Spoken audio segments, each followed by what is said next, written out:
There's more that rises in the morning than the sun, and more that shines in the night than just the moon. It's more than just this fire here that keeps me.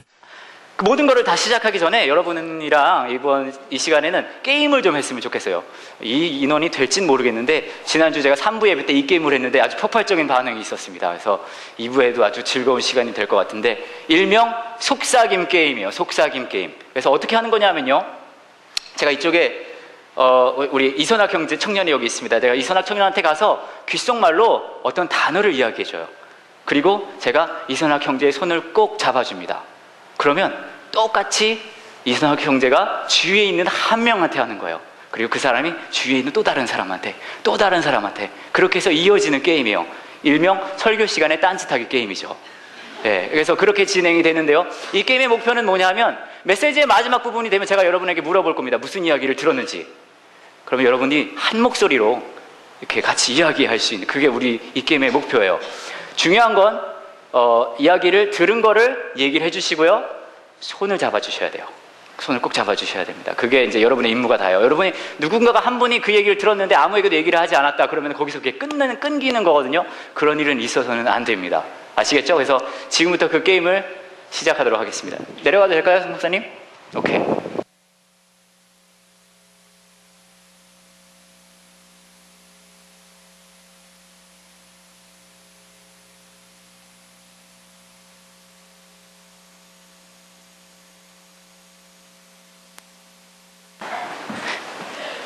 이 게임에 이 에티켓 같은 게 있는데요, 내가 이거 해야 할 일이 있다고 너무 급하게 옆에 사람의 귀를 이렇게 싸잡아가지고 끌고 온다거나 그런 일을 하시면 안 됩니다. 그래서 정중하게 주위에 계신 분들에게 내가 들은 이야기를 그대로 전해드리면 돼요. 아까 드라마를 보셨는데 무슨 내용이었나요? 아파트 단지에서 입구에 어떤 아주머니께서 몇 달 전에 운전 연수를 받던 아주머니께서 사고를 내가지고 거기에 이제 법대로 하라는 얘기가 막 나오는 이야기였어요. 근데 우리 주위에는 우리 생각보다 굉장히 법에 관한 내용이 많은 것 같아요. 그죠? 별의별 법들이 세상에 많이 있습니다. 심지어는 뭐 아파트 단지 입구에서도 아줌마들끼리, 이웃들끼리 법대로 해라는 얘기가 나오는데요. 뭐, 그죠? 몇 가지 제가 법에 대한 예를 들어보면, 우선 법이 있고요. 영어로 하면 또 law가 되겠죠? 그리고 형법, 민법, 재산법, 그리고 우리가 운전을 할 때 아까 그 드라마 상황 같은 교통법규, 그죠? 그리고 이렇게 쓰여져 있지 않고 나라가 이렇게 규제를 하지는 않지만 그래도 지켜지는 법들도 있어요. 예를 들면 우측통행, 그죠? 뭐 그런 것도 법이에요. 뿐만 아니라 이렇게 우리가 모두 알고 있지는 않을지 몰라도 어떤 이런 식당이라든지 아니면 뭐 이런 어떤 가정집이라는 곳에 가서도 법이 있어요. 뭐 예를 들면 소변 금지, 낙서 금지, 이런 것도 다 법이죠.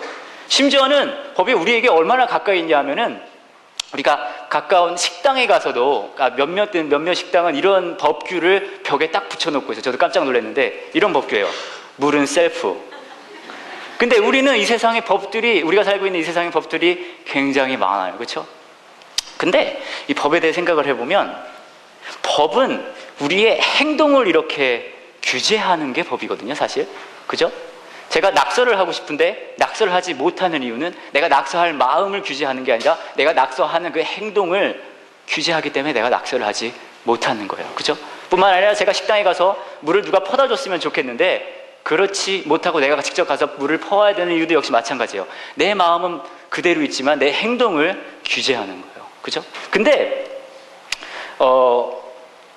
행동을 규제하고 마음을 규제, 그런 것 같아요. 제가 고등학교 다닐 때 요만한 비계를 가지고 다녔어요. 요만한 비계. 그래서 제가 왜 그 비계를 가지고 다니냐면, 아무리 모범생이더라도 수업 시간에 졸릴 때가 있잖아요. 그죠? 근데 이렇게 꾸벅꾸벅 졸고 있으면 피로 회복도 안 되고 시간은 시간대로 투자가 되니까 제가 그때 생각을 한 게, 아예 그럴 거면 졸릴 때 비계를 끄집어내서 충분히 휴식을 취한 다음에 다시 맑은 정신으로 수업을 들으면 되겠다라고 생각을 했었어요. 그래서 제가 미국에서 고등학교를 다니면서 뭘로 유명했냐면 비계 가지고 다니는 써니로 유명했어요. 필로우 써니라고 했는데, 어느 날 제 미국 역사 선생님께서, 제가 그날도 여지없이 수업을 듣다가 너무 지루한 것 같아가지고 나에게 재충전이 필요하구나, 그래서 비계를 끄집어내서 엎드려 자고 있는데 선생님께서 저한테 그렇게 말씀하시는 거예요. 잘 진행되고 있네요. 좋아요. 근데 저렇게 말씀 안 하시고요. 어떻게 말씀을 하셨냐면, 네가 비계를 가지고 꺼내는 거를 한 번씩 볼 때마다 네 점수를 3점씩 깎겠다. 그렇게 말씀하셨어요. 근데 그 이후로 제가 비계를 가지고 다녔을까요? 안 가지고 다녔을까요? 안 가지고 다녔어요. 근데 제 마음속에 비계를 가지고 다니고 싶은 마음은 없어졌을까요? 그대로 있었을까요? 그대로 있었어요. 그죠? 우리가 접하는 그 모든 법들은, 그게 헌법이 됐든 민법이 됐든 형법이 됐든 물은 셀프가 됐든 낙서금지가 됐든, 우리의 행동을 규제하는 거지 우리의 마음을 규제하지는 않는다는 거예요. 근데 오늘 여러분과 성경 말씀을 나누기를 원하는데요, 에스겔서입니다. 에스겔서고요, 43장 12절인데 제가 여러분에게 읽어드릴게요. 성전의 법은 이러하니라. 산 꼭대기 지점의 주인은 지극히 거룩하리라. 성전의 법은 이러하니라 라는 말씀입니다. 성전의 법, 곧 하나님의 법은 거룩함이라는 얘기예요. 근데 그 거룩함은 당연히 우리가 하나님의 이름으로 이곳에 모여서 예배드리는 것도 거룩이고, 하나님의 이름을 높이는 찬양을 부르는 것도 거룩이지만, 하나님이 말하는 거룩은 우리의 행동에서의 거룩에서 멈추는 것이 아니라 우리 마음속에서부터 나오는 그 거룩이어야 된다는 이야기를 하고 있어요. 성경은 끊임없이 우리의 마음에 관심이 있어요. 몇 가지 여러분에게 성경 말씀을 알려드릴게요. 노아 시절에, 창세기 노아 시절에, 노아가 방주를 짓기 전에 노아 시대의 사람들을 성경은 이렇게 표현을 해요. 마음의 행동이 악했다라고 표현을 합니다. 마음의 행동이 약했다. 무슨 말인가요? 마음이 약했다는 얘기예요. 마음이. 그죠? 그 외에도 여러 성경 말씀에 하나님의 마음이, 우리의 마음에 하나님께서 관심이 있다는 것을 이야기합니다. 근데 너무 생각해보면 당연한 게, 우리의 마음은 생각과 우리의 행동을 지배하거든요. 여러분 혹시 라면 좋아하시는 분 계세요? 라면 난 좋아합니다. 감사합니다. 예. 라면 좋아해 주셔서 감사해요. 예. 저도 라면을 굉장히 좋아했었는데요, 결혼을 하고 나니까 저희 아내가 이렇게 얘기를 하더라고요. 9시 이후에 라면을 먹어서는 안 된대요. 근데 여러분, 라면이 언제 제일 맛있죠? 9시 이후에 제일 맛있죠. 6, 7시에 저녁 식사를 하고 9시 이전에 라면을 먹을 일이 뭐가 있겠어요? 그죠? 9시 이후에 라면을 먹지 말래는. 근데 제 머리로는, 제 생각으로는, 제 이성으로는 그걸 충분히 이해해요. 저의 아내는 나를 위하는 사람이고 나를 걱정해주는 사람이기 때문에 당연히 내 건강이 안 좋은 걸 원치 않겠구나, 그래서 내가 라면을 먹지 말아야지라는 이성적인 생각은 돌아갑니다. 옳은 생각이다, 바른 생각이다, 따라야 되겠다. 하지만 그것이 내 마음으로 돌아가면요, 마음은 어떤 마음을 갖는지 아세요? 싫어, 라면이 먹고 싶어. 그러면 그거에 따라서 저의 이성은 다시 돌아가요. 그럼 내가 어떻게 라면을 먹을 수 있을까를 생각하게 된다는 거예요. 그 전에 내가 라면을 먹지 말아야 되겠다는 생각을 이미 까맣게 잊어버렸어요. 안드로메다 바깥으로 넘어가 버렸어요. 머릿속의 생각은, 내가 어떻게 하면 라면을 먹을 수 있을까? 그러니까 이렇게 얘기를 합니다. 내가 최근에 라면을 먹기 한 달 반 전쯤이니까 그때 먹었던 모든 독한 것들은 내 몸에서 해소가 됐을 것이고, 그리고 내가 내 아내한테 9시 이후에 밥을 먹는 건 살찌는 데도 도움이 되니까 내가 한번 먹어봐야 되겠다라는 이야기를 하면 되겠구나. 그게 머릿속에 막 돌아가는 거예요. 그리고 나의 손과 발은 이미 부엌을 향해 있고요, 나의 입은 아내에게 말을 합니다. 내가 한 달 반 전쯤에 그 얘기하는 거예요. 무슨 말이에요? 우리의 마음이 우리의 생각을 정하고, 우리의 생각은 우리의 행동을 결정한다는 얘기예요. 하나님이 이야기하는 하나님의 법, 그 거룩함은 우리의 행동에서만 있는 것이 아니라, 우리의 생각에서만 있는 것이 아니라 우리의 마음속에서 나오는 전인적인 거룩이어야 된다는 이야기를 하고 있다는 거예요. 근데 전인적인 거룩, 마음과 생각과 행동이 거룩한 것이 얼마나 힘들어요. 그죠? 근데 예수님께서는 이것을 아주 잘 정리를 해주시는데요, 요한복음 말씀을 같이 한번 볼게요. 요한복음 15장을 보시면 이런 말씀이 나옵니다. 요한복음 15장 10절부터 12절까지 제가 읽어드리겠습니다. 내가 아버지의 계명을 지켜 그의 사랑 안에 거하는 것 같이 너희도 내 계명을 지키면 내 사랑 안에 거하리라. 내가 이것을 너희에게 이름은 내 기쁨이 너희 안에 있어 너희 기쁨을 충만하게 하려 함이라. 내 계명은 곧 내가 너희를 사랑한 것 같이 너희도 서로 사랑하라 하는 이것이니라. 아멘. 계명이 뭐예요? 법이죠. 하나님의 법, 그 거룩을 향한 법을 예수님께서 아주 잘 정리를 해주시는데, 어떻게 정리해 주시냐면 사랑이라는 거예요. 사랑. 근데 여러분, 제가 대학을 다닐 때 정치를 전공을 했는데 이 세상에 사랑하라는 법은 없어요. 그죠? 여러분, 퇴근을 하면서 집을 이렇게 운전을 하고 가고 있는데 갑자기 경찰 아저씨가 오더니 차를 길에 대라고 얘기해요. 그래서 됐어요. 창문을 내리래요. 내렸어요. 그리고 이렇게 얘기합니다. 당신은 지금 사랑지수 80이 덜 되는 상태에서 달리고 있었습니다. 다시는 구속하겠습니다. 없잖아요, 이런 일은. 사랑은 우리가 알 수가 없어요. 그러니까 우리의 행동과 우리의 생각, 물론 하나님 관심이 있으시죠. 하지만 하나님의 주관심은 우리의 마음, 그리고 그것이 사랑하는가, 거기에 있다는 거예요. 근데 우리는 사랑한다는 말이, 사랑한다는 언어가 굉장히 넘치는 사회에 살고 있어요. 그죠? 제가 맨 처음에 미국, 아시는 분은 아시고 모르시는 분은 모르시겠지만 제가 재미교포예요. 예, 그래서 미국에 한 10여 년 살다가 지금 한국에 왔는데, 맨 처음에 저희 아버지가 저를 데리고 미국 학교를 데려왔습니다. 첫날, 미국 학교 첫날이에요. 이렇게 데리고 가서 저를 이제 선생님한테 넘겼어요. 선생님이 저를 데리고 이제 체육 시간이었는데 체육관에 들어갔습니다. 그리고 이렇게 소개를 했어요. 이 아이의 이름은 써니고 한국에서 금방 왔으니까 너희들이 좀 잘해줘야 된다. 그리고 나가셨어요. 아이들이 막 왔습니다. 그 지역이 이렇게 한국인이 이렇게 갑자기 한국에서 오는 일이 그렇게 잦은 지역이 아니었어요. 애들이 신기한 거예요. 제 주위로 이렇게 동그랗게 원을 만들더니 신기하니까 이런저런 질문을 해야 돼요. 근데 수많은 질문을 해야 되는데 제가 알아듣는 질문은 하나도 없는 거예요. 영어를 못하니까. 그 중에 근데 제가 한 질문을 알아들었어요. 그 질문이 뭐였냐면, 영어에 F로 시작하는 아주 몹쓸 욕이 하나 있어요. 혹시 아시는 분은 아시겠지만 모르시는 분은 순수해서 모르실 거예요. F로 시작하는 아주 안 좋은 몹쓸 욕이 있는데, 그 질문이 그거였어요. 그 F로 시작하는 안 좋은 욕을 한국말로 어떻게 하냐, 그게 질문이었어요. 근데 제가 미국에 처음 가서 처음으로 가르쳐주는 한국말이 F로 시작하는 심한 욕이 되기가 싫은 거예요. 그래서 제가 뭐라고 했냐면, F로 시작하는 그 심한 미국 욕은 한국말로 사랑해이다 라고 얘기해 줬어요. 그 순간 그 체육 시간은 사랑의 축제로 바뀌었어요. 아이들이 서로 막 사랑 고백을 하기 시작하는 거예요. 한국말로. 제이슨 사랑해, man. Julie, I've been always 사랑해 you. 막 그래가면서 서로 막 우정을 확인하고 너무 화기애애하고 사랑의 대잔치가 막 된 거예요.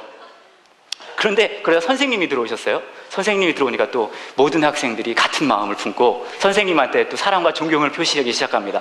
Mr. Smith, we've been always 사랑해 you. So 사랑해. 사랑해 so much 하고 막 그러는 거예요. 막 그런 일들이 일어나고, 그날 저희가 플로어 하키라는 게임을 했어요. 플로어 하키는 뭐냐면 마룻바닥에서 아이스하키처럼 이렇게 하는 운동인데, 그 운동은 이렇게 몸싸움이 심해요. 아이스하키처럼 막 태클하면 날아가고 그러거든요. 막 그 게임을 하면서도 쾅쾅 부딪히고 넘어질 때마다 또 사랑한다. 얼마나 좋은지 몰라. 분위기가 너무 좋아요. 골을 먹었어요. 골 먹은 팀이 골 넣은 팀한테 또 사랑한다고 얘기해주고요. 근데 그거 아세요? 그 모든 것들이 일어날 때 웃을 수 있는 건 저밖에 없었거든요, 사실. 그리고 그 친구들은 아마 아직도 F 시작하는 그 말은 사랑해로 알고 있을 거예요. 근데 그 자리에 사랑해란 말이 수백 번 들렸거든요. 수백 번 말이 되어지고, 근데 그 안에 사랑은 없었어요. 근데 우리 사는 사회도 사랑이란 말은 이미 굉장히 가득 차 있습니다. 그렇지 않아요? 제가 한국 와서 놀란 게, 어디 전화번호를 알고 싶어서 114를 전화를 했더니 안내해 주시는 분이 받자마자 이렇게 얘기해 주시더라고요. 사랑합니다, 고객님. 그죠? 식당에 뭘 시켜서 음식이 왔어요. 보니까 젓가락 껍질에도 써요. 사랑과 정성으로 모시겠습니다. 우리가 사는 이 세상은 사랑이란 말이 흘러 넘쳐요. 근데 제가 여러분에게 물어볼게요. 여러분은 사랑받는 느낌을 받으세요? 여러분은 그 사랑이 들려지는 만큼 경험하세요? 마치 그때 제 체육 시간과 다름이 없어요. 사랑이란 말은 수백 번씩 들려지는데 사랑은 없어요. 근데 예수님께서 오늘 이 말씀을 주시면서요, 하나님의 법, 거룩해지는 것은 우리의 깊은 마음에서부터는 나오는 사랑이다라고 말씀을 해주시면서 그 사랑이 무엇인지도 가르쳐 주십니다. 그 다음 절에 보시면 이렇게 나오고 있어요. 다음 절에 보시면 이렇게 나옵니다. 사람이 친구를 위하여 자기 목숨을 버리면 이보다 더 큰 사랑이 없나니. 무슨 말인가요? 사랑은 내가 죽고 누군가가 살아나는 게 사랑이라는 거예요. 내가 죽고 누군가가 살아나는 것, 그게 사랑이라는 거예요. 얼마 전에 한 아버님, 고등학생 자녀를 둔 아버님과 대화를 한 적이 있는데요.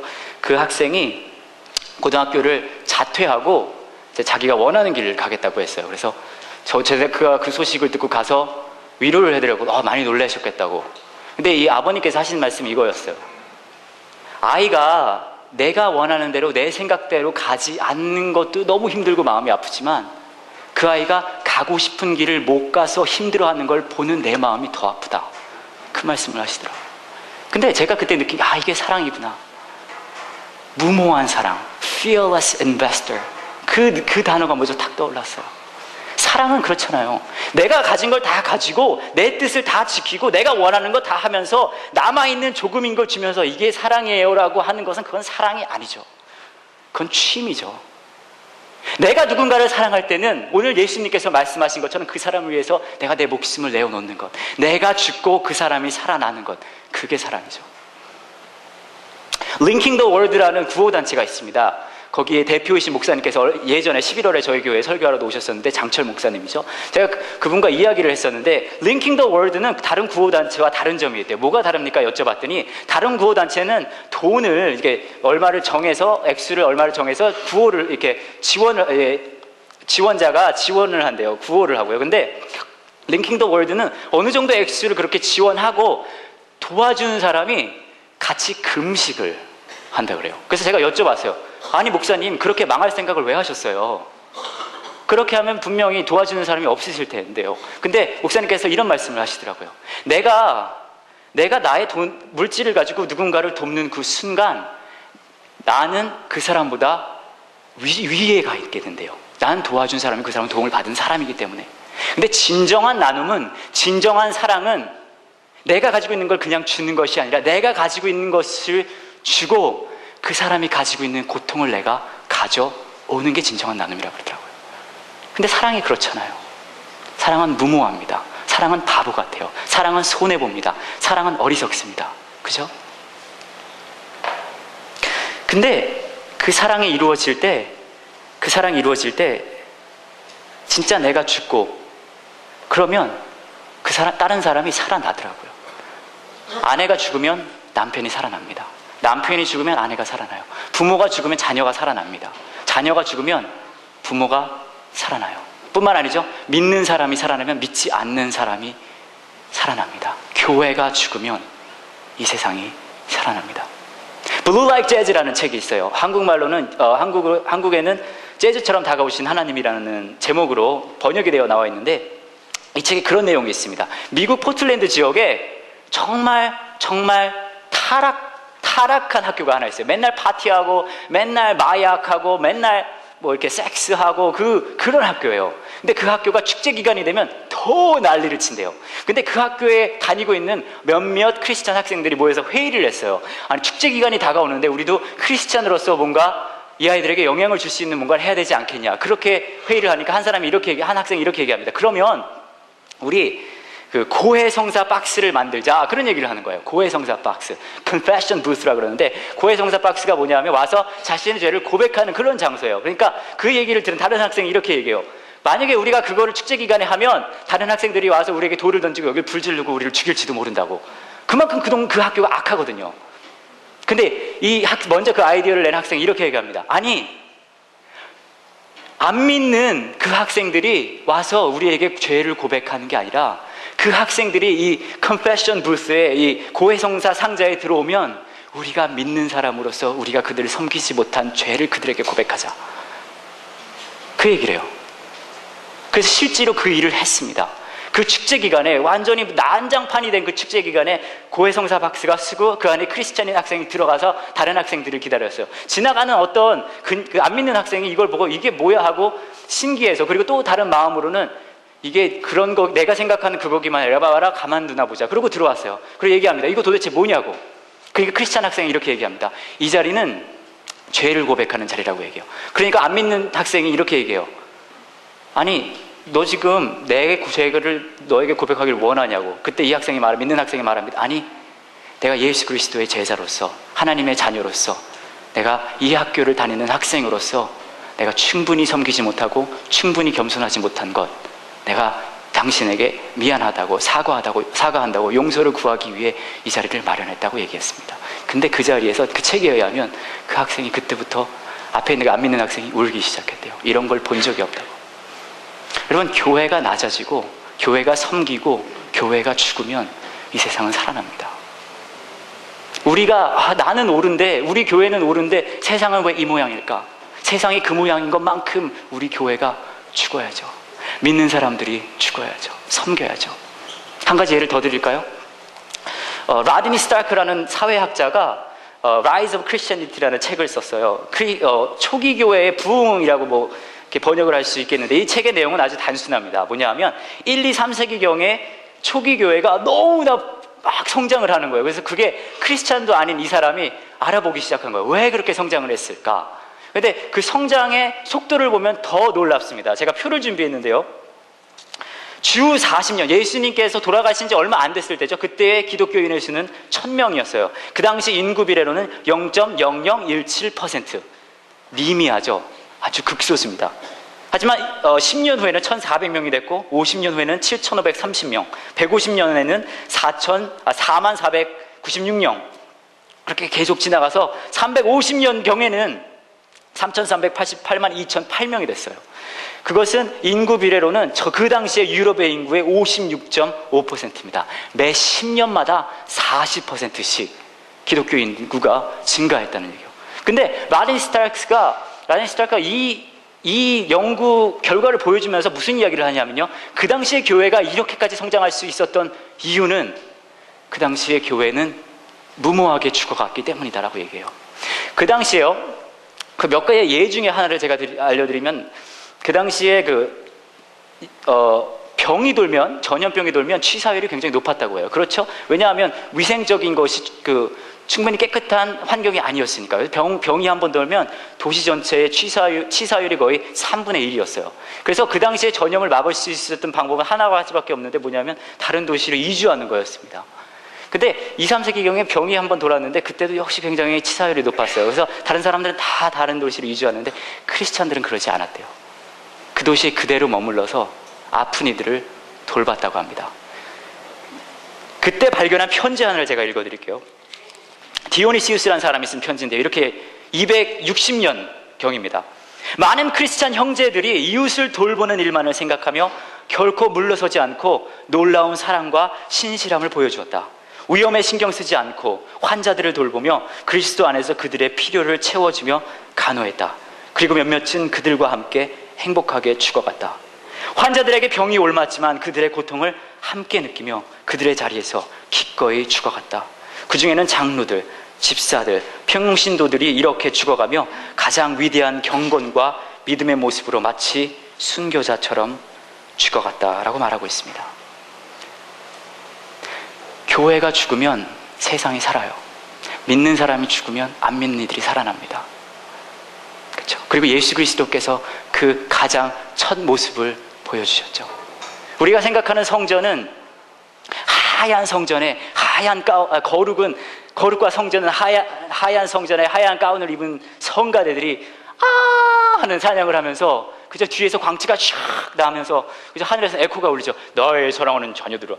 그게 거룩일 수 있어요. 하지만 예수님의 가장 거룩의 장소는, 예수님의 그 하나님의 법의 완성의 장소는, 예수님의 성전은 모든 사람의 모욕과 고통과 치욕이 가득한 십자가 위였죠. 그리고 예수님께서는 우리에게 이렇게 말씀하십니다.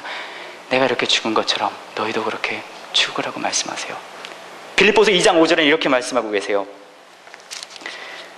너희 안에 이 마음을 품으라. 곧 그리스도 예수의 마음이니 그는 근본 하나님의 본체시나 하나님과 동등됨을 취할 것으로 여기지 아니하시고 오히려 자기를 비워 종의 형체를 가지사 사람들과 같이 되셨고 사람의 모양으로 나타나사 자기를 낮추시고 죽기까지 복종하셨으니 곧 십자가에서 죽으십니다.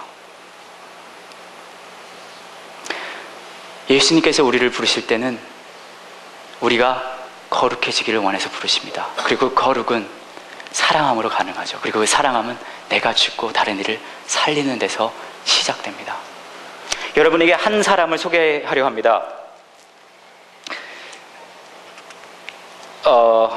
화면도 준비되어 있는데요, 한번 들어보셨으면 좋겠어요. 1995년 겨울, 의사생활 60년, 집은커녕 통장에 1,000만 원이 전 재산, 그마저도 간호인에게 선물한 늙은 의사, 1911년 평안북도 용천 출생, 친구의 10전짜리 팽이를 훔치고 눈물로 회개하며 거짓말 안 하기로 다짐, 소심하고 허약했던 소년에게 종종 성경 이야기를 들려주었던 아버지, 일반 국민학교 대신 기독교 학교 입학, 많이 배우지 않아 부진했던 일본어 수학, 가고 싶었던 고등학교 아는 문제가 없어 낙방, 희망하던 사범대학 공업대학 역시 성적 때문에 포기, 대신 학비도 싸고 성적도 맞았던 경성의전에 진학, 그리고 내과 의사이자 개업을 앞둔 장인의 말을 따라 외과 전공, 경성의전 교수직이나 대전도립병원장 자리로 가지 않겠나. 당시 모든 의대생들이 바라던 보장된 성공의 길, 또다시 선택의 갈림길에 선 그. 하지만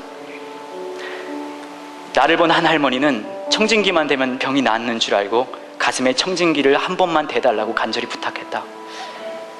치료비가 없어 평생 의사 얼굴 한 번 못 보고 죽는 사람들을 위해 일하고 싶다. 스승의 제안을 정중히 거절한 그는 자기가 선택한 병원으로 향한다. 병원 월급보다 가불이 더 많았던 무능력한 의사 장기려. 그런 그가 세운 특별한 병원, 병이 나으려면 무엇보다 잘 먹어야 하는 환자에게 써준 이 환자에게 닭 2마리 값을 내주시오. 평양의 한 병원에서 근무하며 러닝셔츠를 입고 무이촌 진료를 시작한 장기려. 하지만 한국전쟁 발발, 5아이와 아내를 두고 둘째 아들과 부산으로 피난, 1951년 천막에서 무료 병원 시작, 하루에 100명씩 몰려든 환자, 전기도 들어오지 않는 곳에서 촛불을 켜고 응급수술, 환자에게 청진기를 대며 오진하지 않기를 항상 기도했다. 직원들의 눈치를 보면서도 환자 편에 섰던 병원장, 의사는 진실과 동정을 가지고 환자를 대하면 죽을 때까지 남에게 필요한 존재로 일할 수 있다. 그는 뇌경색으로 반신이 마비될 때까지 무이촌 진료를 다녔다. 병원 옥탑방에서 홀로 지내며 가족을 그리워하면서도 정부가 제안한 가족 상봉 기회를 특혜라며 단호히 거절한 장기려. 1995년 12월 25일 그는 마지막 날까지 가족을 만나지 못했다. 사람들은 종종 그를 이렇게 불렀다. 바보. 바보라는 말을 들으면 그 인생은 성공한 것입니다. 그리고 인생의 승리는 사랑하는 자에게 있습니다. 성산 장기려 선생. 제가 아까 한 명에게 들려드렸던 그 이야기 다 들으셨어요? 다 갔나요? 한번 우리 같이 이야기해 볼까요? 하나, 둘, 셋. 잘못 들으신 분도 계시죠? 인구가 늘어날수록 오해를 삽니다.